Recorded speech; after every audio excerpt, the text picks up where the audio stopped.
Shalom, shalom bien-aimés, je vous salue depuis le Congo-Brazzaville et suis très heureux de vous retrouver à nouveau pour partager ensemble un moment de méditation autour de la parole de Dieu.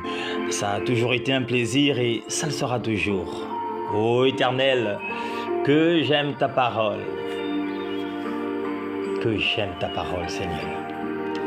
Alors dites-moi frère, dites-moi sœur, avez-vous déjà rencontré quelqu'un dont les paroles disaient oui, mais dont les actes criaient non? Avez-vous déjà observé ce paradoxe troublant? Une personne qui porte le nom de chrétien, mais dont la vie contredit le message de Christ. Aujourd'hui, l'Église n'est pas seulement confrontée à l'opposition du monde, mais à une crise plus profonde, plus insidieuse, celle de l'identité spirituelle. Il ne s'agit plus simplement de croire ou de ne pas croire, mais de croire sans vivre ce que l'on proclame. Le verset de Tite, chapitre 1, verset 16, met en lumière ce drame silencieux, une profession de foi sans transformation de vie. Et si cette contradiction n'était pas l'exception, mais devenait la norme? Et si elle devenait la norme? À travers ce message, Dieu nous interpelle. Sommes-nous de véritables disciples ou faisons-nous partie de cette génération de chrétiens des contraires? Oui, c'est donc le thème que nous donnons à ce message. Les chrétiens des contraires. Une crise d'identité spirituelle. Je le répète, les chrétiens des contraires. Une crise d'identité spirituelle. Lisons notre texte de base. Tite chapitre 1, verset 16. Je lis au nom de Jésus. La Bible déclare: ils font profession de connaître Dieu, mais ils le renient par leurs œuvres, étant abominables, rebelles et incapables d'aucune bonne œuvre. Amen. Alors bien-aimés, le christianisme, depuis sa naissance, a été un appel à la transformation radicale de l'être humain par l'Esprit de Dieu. Il ne s'agit pas d'une adhésion intellectuelle à une religion ou d'une conformité à une tradition, mais d'un engagement, je le dis bien, il s'agit d'un engagement profond de tout l'être à suivre Christ. Or, une maladie spirituelle ronge silencieusement l'Église. Je le dis avec crainte et tremblement. Cette maladie ronge silencieusement l'Église. La contradiction entre ce que nous professons et ce que nous vivons, alors que le Seigneur nous appelle à la vérité, à l'intégrité et à la cohérence de vie. Pourtant, dans notre génération, un nouveau type de chrétien semble émerger. Les chrétiens des contraires. Ce sont ceux qui parlent comme des disciples, mais vivent comme des païens. Qui disent une chose, mais en vivent une autre. Qui chantent la sainteté le dimanche, mais côtoient le péché le reste de la semaine. Qui louent Dieu en public, mais le renient dans leur choix quotidien. Ce qui pousse Jésus à dire: ce peuple m'honore des lèvres, mais son cœur est éloigné de moi. Vous pourrez le lire dans Matthieu chapitre 15, verset 8. Ce message est un appel à l'authenticité et à la repentance. Dieu ne cherche pas des chrétiens de façade, mais des disciples fidèles, alignés avec lui, dont les paroles, les pensées et les actes. Alléluia. Voilà le peuple que le Seigneur recherche.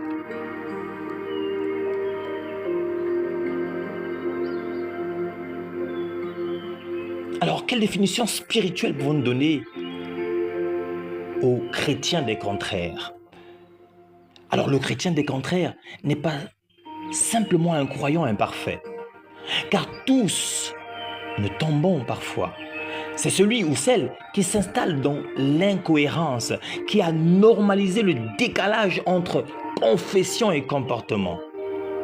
Dans 2 Timothée chapitre 3 verset 5, Paul dira à son fils dans la foi qu'ils ont l'apparence de la piété, mais renie ce qui en fait la force.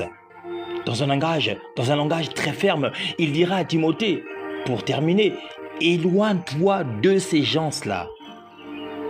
Il faut comprendre que le problème n'est pas seulement moral, il est ontologique. Ces personnes n'incarnent pas la nature nouvelle que Christ donne à ceux qui naissent de nouveau. Alors, faisons un peu de théologie pour mieux cerner le caractère contradictoire de certains chrétiens. Alors, remontons dans les origines théologiques de la contradiction. La première des choses à savoir, c'est que l'absence de la nouvelle naissance est une des causes de la contradiction. Beaucoup ont adhéré à une religion sans passer par la conversion authentique. La Bible déclare dans Jean 3, verset 3, « Si un homme ne naît de nouveau, il ne peut voir le royaume de Dieu. » La deuxième des choses, c'est le rejet de la seigneurie du Christ. Ils acceptent Jésus comme sauveur, mais non comme maître. Et Luc, chapitre 2, verset 46 nous dit « Pourquoi m'appelez-vous Seigneur, Seigneur, et ne faites-vous pas ce que je dis ?» Et la troisième chose, c'est que il y a une foi sans transformation. Ce ne sont pas nos émotions dans le culte qui prouvent notre foi, mais la transformation visible de notre caractère. La Bible déclare dans 2 Corinthiens 5, verset 17, « Si quelqu'un est en Christ, il est une nouvelle créature. » Alors, qui sont vraiment les chrétiens des contraires? Qui sont-ils vraiment? Un chrétien des contraires est une personne qui confesse Jésus comme Seigneur, mais ne se soumet pas à sa seigneurie, qui lit la Bible, mais ne la met pas en pratique, qui parle de lumière, mais vit dans l'ombre, qui prie pour être béni, mais désobéit volontairement aux commandements, qui ne sont ce qu'ils disent, sainteté sur scène, péché dans les coulisses, qui sont sélectifs dans l'obéissance. Ils obéissent à Dieu là où ça les arrange. Ils trichent avec les commandements inconfortables, entre guillemets. Ce sont des chrétiens qui sont activistes sans intimité. Je dis bien activistes sans intimité. Ils sont engagés dans le service, mais éloignés de la présence de Dieu. Et ils prendront quand même le courage de dire « Seigneur, n'avons-nous pas prophétisé en ton nom ?» Et Jésus répondra « Je ne vous ai jamais connu. » C'est en tout cas ce que nous dit Matthieu chapitre 7, versets 22 à 23. Et Jacques 1, verset 22 nous dit « Mettez en pratique la parole et ne vous bornez pas à l'écouter en vous séduisant vous-même par de faux raisonnements. » Alors j'aimerais vous donner quelques exemples bibliques de contradictions spirituelles. Nous avons le roi Saoul. Il a été choisi par Dieu, mais a préféré plaire aux hommes. Il a sacrifié quand Dieu lui demandait d'obéir.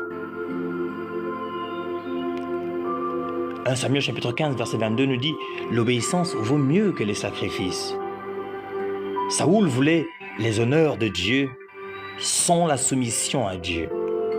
C'est peut-être votre cas aussi. Nous avons également Ananias et Saphira. Vous pourrez lire dans Actes chapitre 5. Ils ont voulu donner l'impression de piété, mais ont menti au Saint-Esprit. Ils ont offert une partie tout en prétendant avoir donné le tout. Ils sont l'image parfaite des chrétiens d'apparence, généreux devant les hommes, mais trompeurs devant Dieu. Et c'est votre cas? Il y a les pharisiens, oui, on en parle souvent. Des maîtres de la loi, mais ennemis de la vérité vivante. Ils priaient, jeûnaient, enseignaient, mais rejetaient le Fils de Dieu. Tout de même bizarre.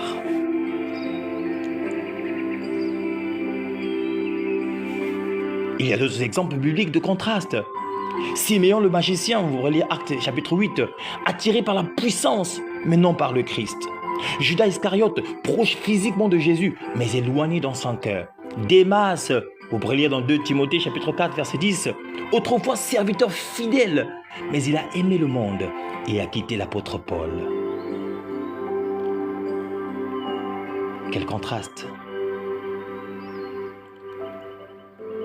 Matthieu chapitre 23, verset 27 nous dit, vous êtes semblables à des sépulcres blanchis, beaux au dehors, mais pleins de pourriture au dedans.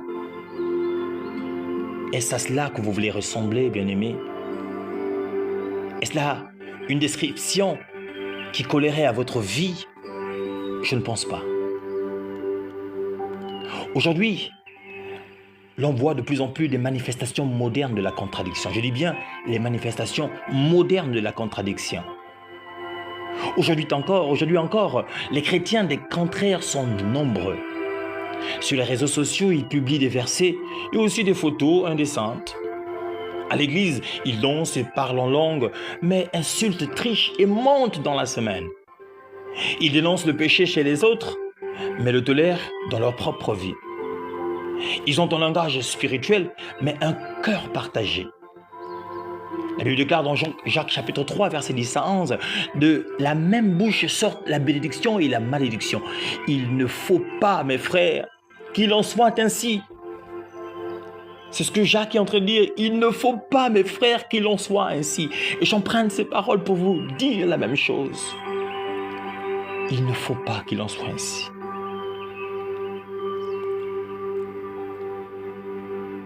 Alors posons-nous alors la question de savoir pourquoi cette double vie? Pourquoi?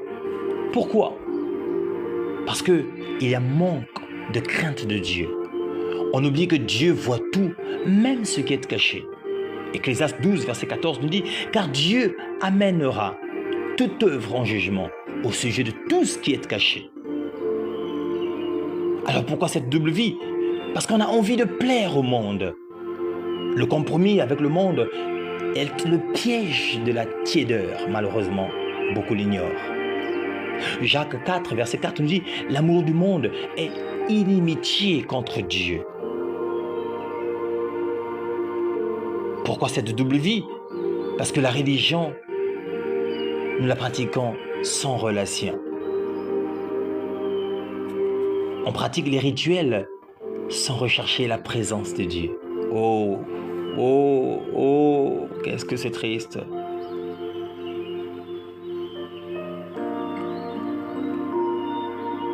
Ce message, bien-aimé, est un appel à la cohérence spirituelle. Je dis bien à la cohérence spirituelle. Dieu cherche des chrétiens vrais, pas toujours parfaits, mais sincères, humbles, soumis à l'esprit. Des chrétiens qui ne laissent transparaître aucun doute sur leur position, ce qu'ils sont véritablement, j'allais dire. Matthieu 5, verset 37 nous dit « Que votre oui soit oui, que votre non soit non. » Nous voulons des chrétiens comme ça. Il est possible que vous en soyez un aussi. Il est possible que vous deveniez cet homme intègre et droit. Ayant le langage de Matthieu 5, verset 37. Dieu nous met en garde, bien-aimés. Le Seigneur nous met en garde. Apocalypse 3, verset 15 à 16 nous dit « Je connais tes œuvres. Tu n'es ni froid ni bouillant. Parce que tu es tiède, je te vomirai de ma bouche. » Non, bien-aimés, nous n'arrivons pas jusqu'à là. Il n'est pas trop tard.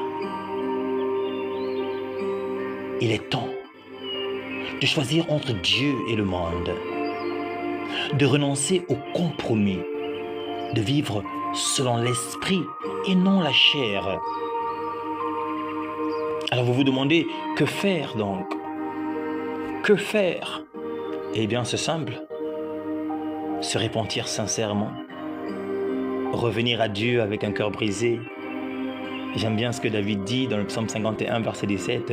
Le sacrifice qui est agréable à Dieu, c'est un esprit brisé. Votre cœur est-il brisé? Oui. Ça veut dire que vous êtes en train de revenir à Dieu. Que faire?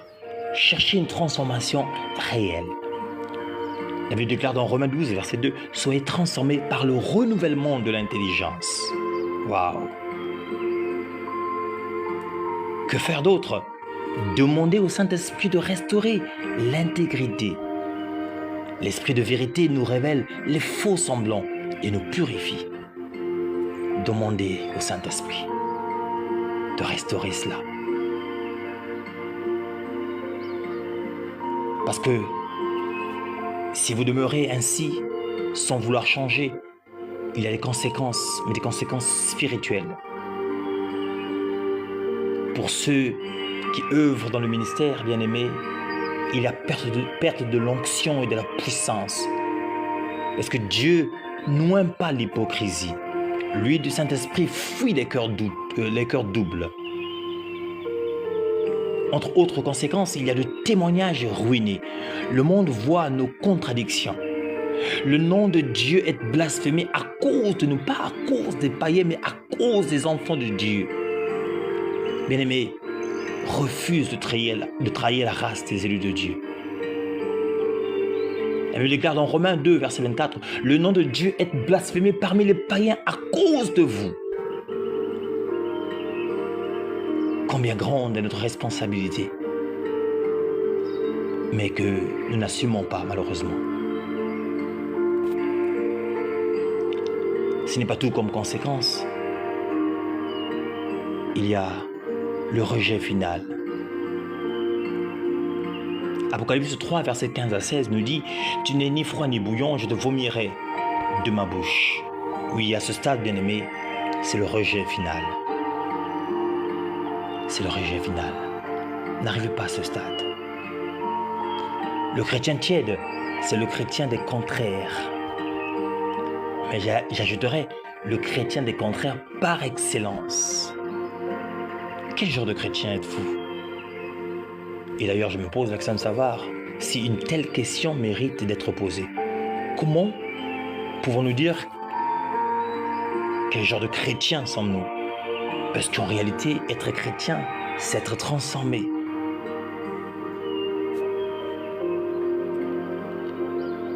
Dieu vous appelle à la cohérence.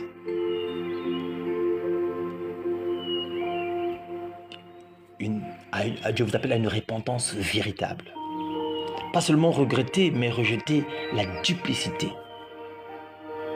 Dieu vous appelle à une sanctification continue. 1 Thessaloniciens 5, verset 23 nous dit que tout votre être, l'esprit, l'âme et le corps, soient conservés irrépréhensibles. Waouh! C'est extraordinaire. Que tout votre être, l'esprit, l'âme et le corps, soient conservés irrépréhensibles. C'est ce que Dieu voudrait. Aussi,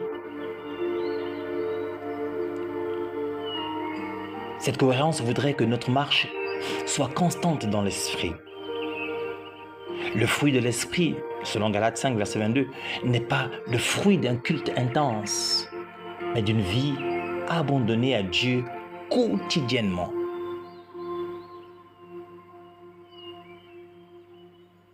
Oui, quotidiennement. Alors frères et sœurs, Dieu cherche aujourd'hui des hommes et des femmes frais, des hommes et des femmes authentiques, pas irréprochables dans tous leurs gestes, mais intègres dans leur démarche. Des hommes et des femmes sans duplicité. Le chrétien des contraires entend les vérités puissantes comme celle-ci, mais vit comme si elles étaient faibles. Que décidez-vous, bien-aimés, que décidez-vous après avoir écouté autant de vérités? Que décidez-vous, bien-aimés? La Bible déclare dans le psaume 86, verset 11, « Enseigne-moi tes voies, ô Éternel, je marcherai dans ta vérité. Dispose mon cœur à la crainte de ton nom. » Voilà une déclaration que vous pourrez vous aussi répéter et en faire vôtre. Et la confesser chaque jour. Enseigne-moi tes voies, ô Éternel. Je marcherai dans ta vérité. Dispose mon cœur à la crainte de ton nom. Alors pour terminer,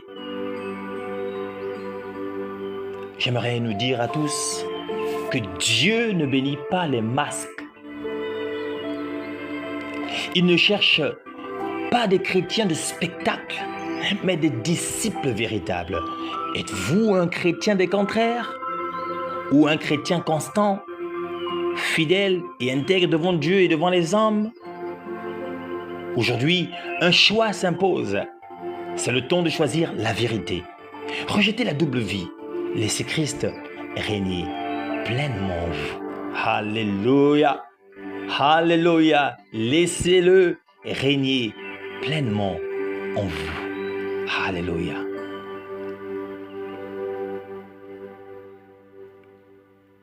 Alors, répétez après moi cette prière.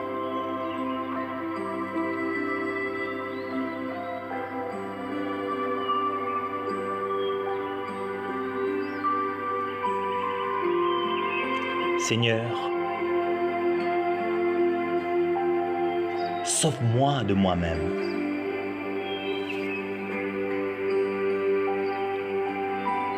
Après avoir écouté ta parole, je rejette toute duplicité. Je veux désormais vivre ce que je crois, croire ce que je dis et dire ce que tu es. Détruis en moi ce qui est faux et fais de moi un disciple aligné avec ton cœur.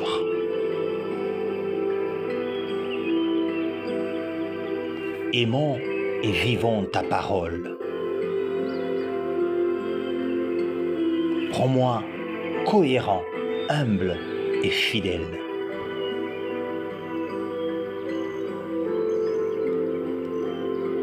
Mon désir le plus ardent est désormais que ma vie glorifie ton nom.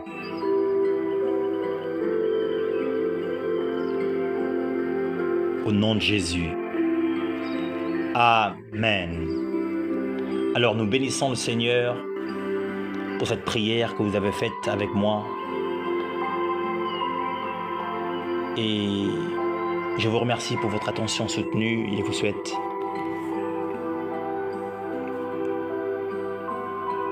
dans ce nouveau départ, je vous souhaite d'avancer sans plus jamais reculer, d'être vrai et non de ne plus paraître. Alors demeurez bénis dans le Seigneur, je le répète, demeurez bénis dans le Seigneur. Alors, si Jésus ne revient pas d'ici là, nous aurons donc l'occasion de nous retrouver très prochainement. Si ce n'est pas sur la terre, au ciel probablement. Alors demeurez bénis. Amen.